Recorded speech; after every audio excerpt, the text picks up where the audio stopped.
રાષ્ટ્રીય રક્ષા યુનિવર્સિટીના કોન્વોકેશનમાં પ્રધાનમંત્રી મોદીએ સંબોધન કર્યું. તેમણે કહ્યું કે નોકરીના તણાવમાં જવાનોની ચિંતા કરવી જરૂરી છે. વિભાજિત પરિવાર હોવાથી સુરક્ષા જવાનોની માનસિક સ્થિતિ પર અસર થઈ રહી છે. પહેલા સંયુક્ત કુટુંબ હતું ત્યારે પોલીસ જવાનો શાંતિ મેળવતા હતા. તણાવ મુક્ત કેવી રીતે રહેવું તે સુરક્ષા કર્મચારીઓને શીખવવું જરૂરી છે. માત્ર ફિટનેસથી જ ગુનેગારોને નથી પકડી શકતા. ટેકનોલોજીની પણ જરૂર છે.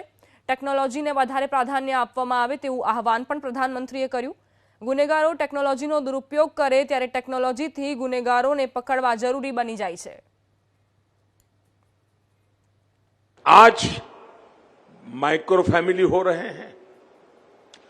जवान कभी 6 घंटे नौकरी, कभी 8 घंटे, कभी 12 घंटे, कभी 16 घंटे और बड़ी विपरीत परिस्थिति में नौकरी करता है. फिर घर जाएगा, घर में तो कोई है ही नहीं, सिर्फ खाना खाओ, कोई पूछने वाला नहीं, माँ बाप नहीं है, कोई चिंता करने वाला एक अलग व्यक्तित्व नहीं है.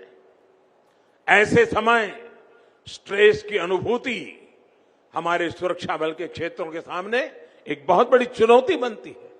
परिवार जीवन की कठिनाइयां, काम करते समय करनी पड़ती कठिनाइयां, उसके मन पर एक बहुत बड़ा स्ट्रेस रहता है. ऐसे समय में स्ट्रेस फ्री एक्टिविटी की ट्रेनिंग ये आज सुरक्षा क्षेत्र के लिए आवश्यक हो गई है और उसके लिए ट्रेनर्स की आवश्यकता हो गई है. ये रक्षा शक्ति यूनिवर्सिटियां जो हैं वे इस प्रकार के ट्रेनर भी तैयार कर सकते हैं जो शायद यूनिफॉर्म की काम में नहीं होंगे, लेकिन यूनिफॉर्म वालों को मन से मस्त रखने का काम यहां से ट्रेन होकर के लोग कर सकते हैं. यूनिफॉर्म की इज्जत बढ़ती है, उसके भीतर मानवता जिंदा होती है. यूनिफॉर्म की हिम्मत बढ़ती है जब उसके अंदर करुणा का भाव होता है. यूनिफॉर्म की कीमत तब बढ़ती है जब माताओं, बहनों, दलित, पीड़ित, शोषित, वंचित के लिए कुछ कर गुजरने की आकांक्षाएं भीतर जगती है. तब जाकर के यूनिफॉर्म की ताकत बढ़ती है. और इसलिए मेरे साथियों, आपके जीवन में यूनिफॉर्म तो आने ही वाला है, किसी न किसी रूप में आने वाला है, क्योंकि अब इस क्षेत्र से जा रहे हैं. तब मानवता के उन मूल्यों को जीवन में सर्वोपरि मान करके हमें जाना है.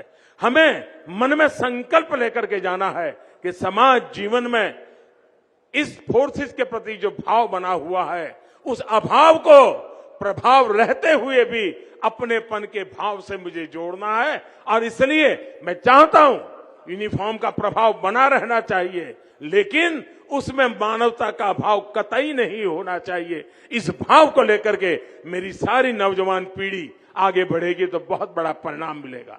ये देश की सेवा करने का बहुत बड़ा क्षेत्र है और कोई यहां आए हुए भी और हमारे पुलिस के जवान भी, हमारी होम मिनिस्ट्री भी, ये कभी गलती हम न करें.